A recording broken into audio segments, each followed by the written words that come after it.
Welcome back to the Kyle Olson Show.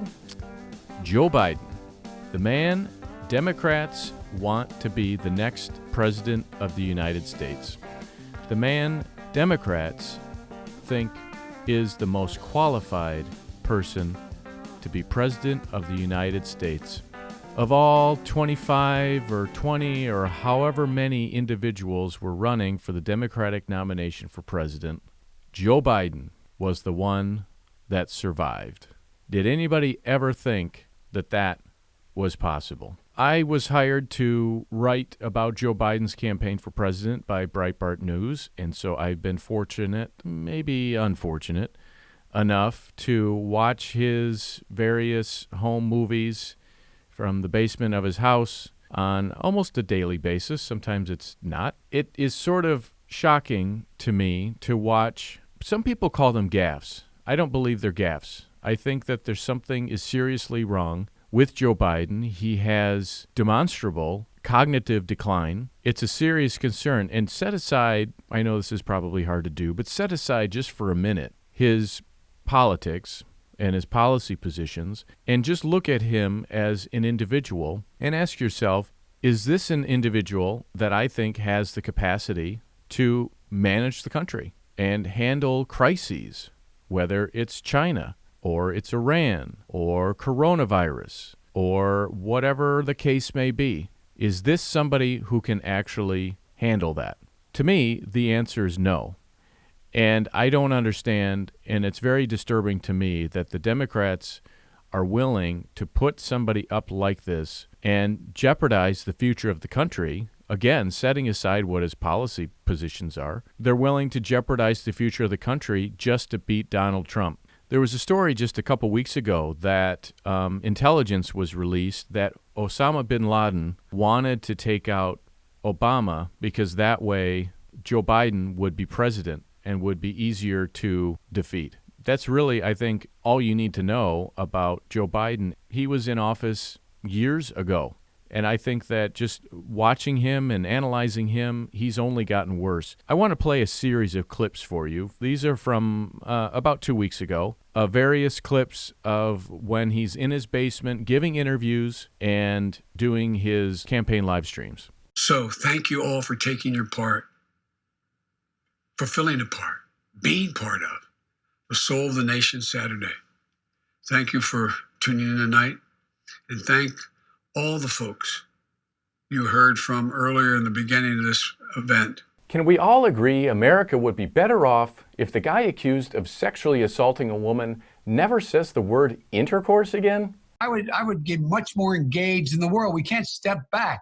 If, in fact, for example, we solve the problem in the United States of America and you don't solve it in other parts of the world, you know what's going to happen.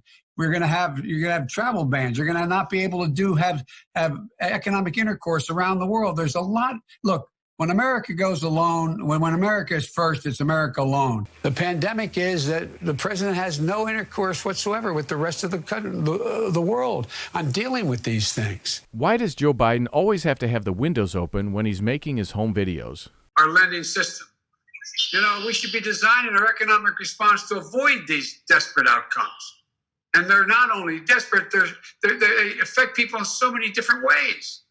So the funds can actually reach people in communities and small businesses, you know, that they're supposed to be helping. Why have they failed to get this money out to the folks who desperately need it to stay afloat? Is it incompetence? Corruption? Trump was out there tweeting again this morning. I call him President Tweety. Reopen the country, end of quote. How are we supposed to do that if you're sitting on the money small businesses need in order to stay alive? Stop tweeting about it. Get the money out to Main Street now. It's there. Blinders off from most people. You know, the people who weren't necessarily prejudiced, but just didn't focus. That's the geese you hear in the background. There's a little pond out here. Those Canadian geese are trying to get away from the virus. Anyway. Even the birds don't want to be associated with Joe Biden's disastrous virtual events. You'd think with all of those Obama and Hollywood people, he could produce something better than this. Please welcome Vice President Joe Biden. Introduce me. Am I on? Yes. Hey, good evening, Tampa. Thanks so much for tuning in. I wish we could have done this together and it gone a little more smoothly, but Smooth like grandma's gravy. Here's some more examples just from Wednesday. Did you think it was possible to get 2 dates wrong in one example? But my point is, we're very close. I want to remind you that Delaware used to be part of Pennsylvania. That's right, but we declared our independence on December the 7th, by the way, And it's not just D-Day. Anyway, but look, one of the things that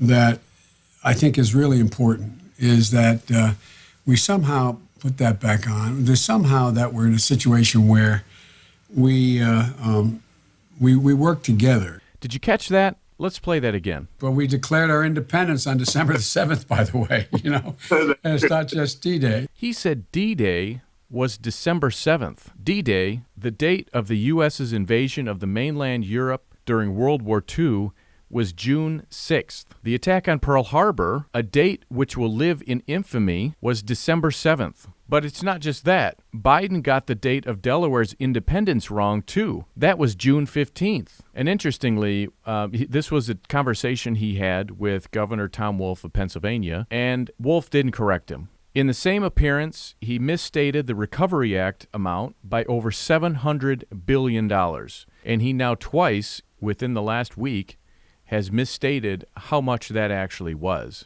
One of the things that when we were in office and we had the financial meltdown, the president put me in charge of getting out the recovery money, which was it was 80, almost $89 billion. I guess it came to 84 at the end, 84 billion. Everybody makes mistakes. I think everybody should be given grace. If you remember back, Obama said that there were 57 states in the United States. President Trump has made errors. George W. Bush. Every president, anybody who is in the spotlight every single day, day in and day out, they're going to make mistakes. That's just the way it is. I think there's something different going on with Joe Biden, and there's all sorts of speculation about dementia, and I think that I'm speculating here as well. There clearly is something not right about Joe Biden. And as I said earlier, I don't understand why the Democrats are putting this man up for president of the United States. But then that opens a bigger question. Is there something else at play here? One, why is the national media not scrutinizing any of this? They had no problem whenever somebody accuses President Trump. They have no problem speculating about that. And yet you've got Joe Biden, who has daily occurrences of misstating things, of being confused, forgetting where he is in his statements, all of that, and they just completely ignore it. There's no question about that. And so how can this guy make it the next 5 months to November and to the election? I just don't see how that can happen. And I think the other thing is his running mate. That pick will be especially crucial to the future of the country should he actually win. And that probably will be one of the most important vice presidents ever. Will he even make it to the election? Because once this lockdown is lifted, which has been very convenient, I think, for him to be able to sit in his basement and talk to advisors on the phone, and he doesn't have to travel. Once all of that is lifted and he now is expected to be out and campaigning, I don't think the Democrats see how he's going to last. So what is the bigger play here? Are they going to try to draft someone at the convention? Is it going to be Hillary Clinton again? Now, one time where he did get some blowback was the end of last week. He was doing an interview with a show called The Breakfast Club, and he was challenged by one of the hosts, and this was his response. I tell you, if you have a problem figuring out whether you're for me or Trump, then you ain't black. It don't have nothing to do with Trump. It has to do with the fact I want something for my community. I would love to see Take a look at my record, man. I extended the voting rights 25 years. I have a record that is second to none. The NAACP has endorsed me every time I've run. Come on.